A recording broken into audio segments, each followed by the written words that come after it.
እስራኤልን ያጠቃላዩን ታሪክ እንዲሁም ደግሞ የኢቢኤሱ ጋዜጠኛ ዮናስ ከበደ በአሜሪካ ሀገር ጥገኝነት መጠየቁ ተረጋግጧል። ለመሆኑ ጋዜጠኛው በሀገሩ ኢትዮጵያ እንዳይኖር ምን አስገዳጅ ችግር ገጥሞት ይሆን? ዝርዝር መረጃውን አብራችሁን ከቆያችሁ እነግራችኋለሁ። እንደምን ሰነበታችሁ የዩቲዩብ ቻናላችን ቤተሰቦች። ቻናላችን አቤ ስታር አስተማሪ፣ አዝናኝና ወቅታዊ የሆኑ መረጃዎችን በመዳሰስ ወደ እናንተ ወደ ውድ ተመልካቾቹ ይዞ የሚቀርብ የዩቲዩብ ቻናል ነው። ታዲያ ለዚህ ቻናል አዲስ ከሆናችሁ ቻናሉን ሰብስክራይብ፣ ቪዲዮንም ላይክ አድርጋችሁ ጀምሩት። ከወራት በፊት ወደ አሜሪካ ሄዶ የነበረው ተወዳጁ የኢቢኤስ ጋዜጠኛ ዮናስ ከበደ ከስራው ጋር በተያያዘ በደረሰበት ጫና በአሜሪካ ጥገኝነት መጠየቁን እየሰማን እንገኛለን።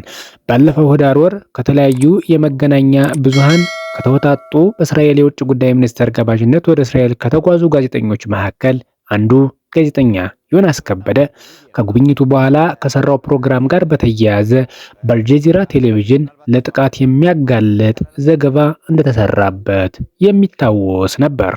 በካናዳ ቶሮንቶ ነዋሪ በሆነ ትውልደ ኢትዮጵያዊ ጋዜጠኛ ስለ ጋዜጠኞቹ የጉብኝት ፕሮግራም በአልጀዚራ ቴሌቪዥን ላይ የተላለፈው ዘገባ ኢትዮጵያውያን ጋዜጠኞች በእስራኤል መንግስት ጋባዥነት ወደ ስፍራው መሄዳቸውን በመኮነን ጋዛ ድረስ ሂደው የፍልስጤማውያንን ሰቆቃና ውድመት ሳይዘግቡ ነው የመጡት የሚል የተሳሳተ ዘገባ መስራቱን ተከትሎ በተለይ በኢቢኤሱ ጋዜጠኛ ላይ በሀገር ውስጥ ባሉ ጽንፈኛ ሰዎች አማካኝነት ዛቻና ማስፈራሪያ ሲደርስበት መቆየቱ ሲነገር ነበረ።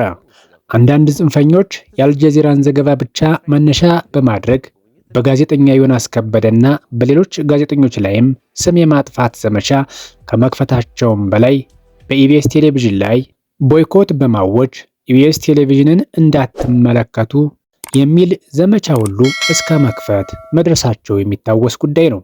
ታዲያ ከዚህ ጉዳይ ጋር በተያያዘ ጋዜጠኛ ዮናስ ከበደ በወቅቱ ስራውን በነፃነት መስራት ባለመቻሉና የመንግስትንም ከለላ በማጣቱ ለረፍት በሚል ወደ አሜሪካ መጓዙ ይታወሳል።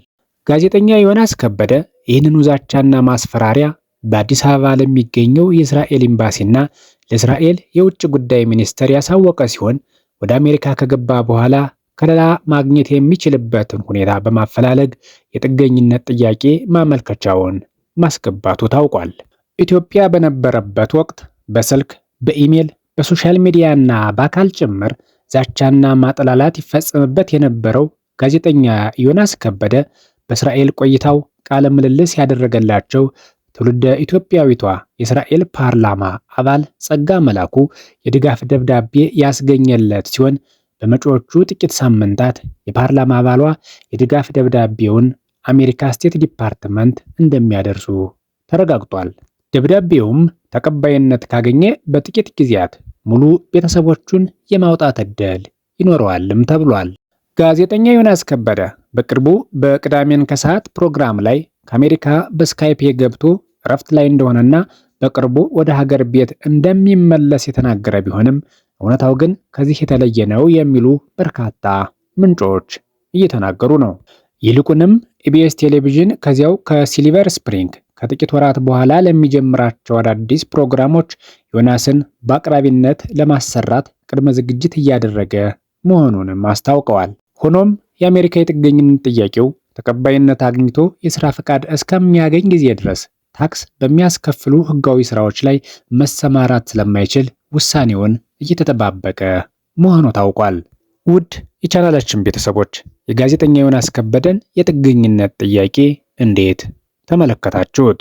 በሀገራችን ኢትዮጵያ በደቦና በሆይሆይታ በሚደረጉ ተግባራት ላይ የእናንተ አመለካከት ምን ይመስላል? ማስተዋሉን ይስጠን። የዛሬውን በዚሁ እናበቃለን። ሰላም ለዓለማችን፣ ሰላም ለሰው ልጅ ሁሉ ይሁን።